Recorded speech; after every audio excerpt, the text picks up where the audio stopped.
Music by Santosh Pandey, Mahavirganj, Chhattisgarh.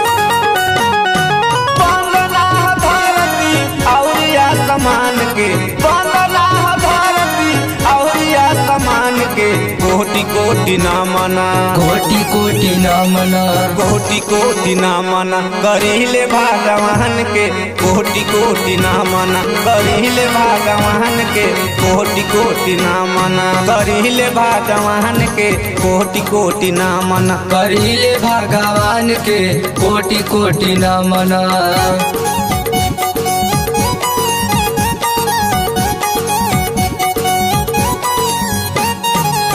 हले जन्म माता पिता के प्रणाम बा, इनके कृपा से मिलल दुनिया जहान बा, इनके कृपा से मिलल दुनिया जहान बा।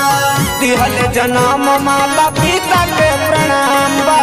इनके कृपा से मिलल दुनिया जहान बा। हरि गुण गान सब बेदवा पुराण के, हरि गुण गान सब बेदवा पुराण के, कोटि कोटि ना मना, कोटि कोटि ना मना, कोटि कोटि ना मना, करिले भगवान के, कोटि कोटि ना मना, करिले भगवान के कोटि कोटि ना मना।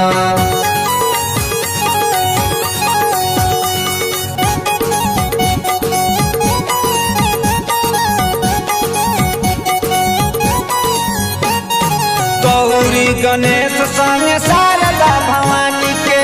भोला महेश गौरा महारानी के, भोला महेश गौरा महारानी के, गौरी गणेश संग शारदा भवानी के,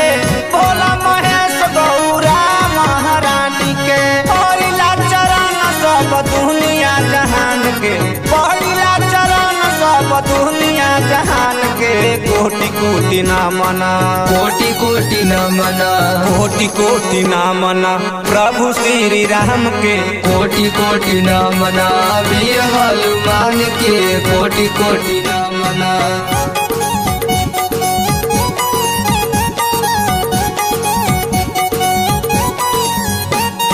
पांडे महाराज सुन हमारो रजिया,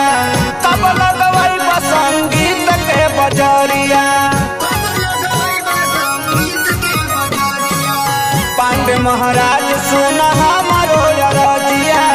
कब लगवई संगीत के बजरिया, कहता दिनेश देल बुद्धि और ज्ञान के, कहता दिनेश देल बुद्धि और ज्ञान के, कोटि कोटि ना मना, कोटि कोटि ना मना, कोटि कोटि ना मना, करिले भगवान के, कोटि कोटि ना मना, करिले भगवान के कोटि कोटि ना मना।